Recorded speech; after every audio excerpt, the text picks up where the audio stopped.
Donc, Clara, c'est l'histoire d'une jeune adolescente qui est assez anxieuse, une jeune fille sensible et attachante qui relate des souvenirs de sa vie, donc que ce soit des anecdotes ou certains moments, avec des émotions qui étaient relevées de tout ça, certains personnages de son vécu, puis elle se relate tout ça en mémoire, dans le désordre, à la veille de son entrée au cégep, qu'elle imagine qui sera comme l'apogée de sa quête d'identité, de sa vie, qu'elle va plus se trouver, en fait.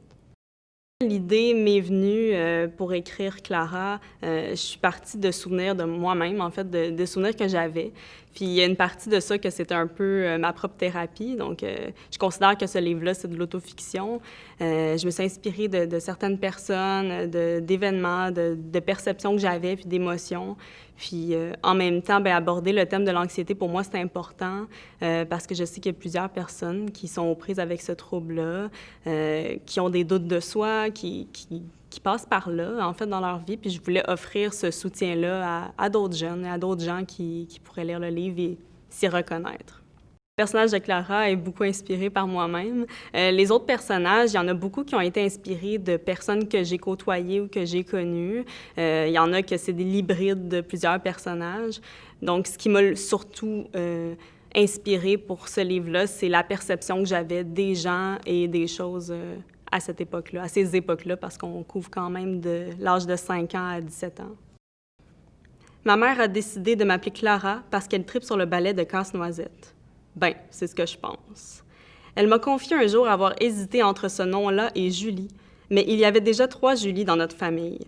Faut dire qu'avec le prénom Julie, je ne vois pas de référence littéraire ni historique grandiose, alors peut-être que ma théorie sur Clara est bidon. Elle ne l'a jamais vraiment confirmé, alors je m'appelle Clara et je ne sais pas trop pourquoi. Ce que je sais, c'est que de son côté, mon père n'aime pas beaucoup les noms qui finissent en A. Il trouve que beaucoup de gens les massacrent en prononçant la terminaison avec un accent joual trop fort, comme certains vieux le font avec le mot « ta ». C'est ma mère qui m'a dit ça, parce que mon père, je le vois moins souvent. Mes parents ont eu mon frère Léo 8 ans avant ma naissance. Ma mère dit que mon père a choisi son nom à lui pour le film Léolo avec Ginette Renault. Moi, je n'ai jamais regardé ce film-là au complet. Ça occupe une très grande place dans ma vie. Pour moi, c'est comme une nourriture. Ça m'aide à me sentir bien. J'ai toujours aimé qu'on me raconte des histoires, puis j'ai toujours aimé en raconter aussi. Donc, c'est sûr que la lecture, c'est une présence hebdomadaire dans mon quotidien.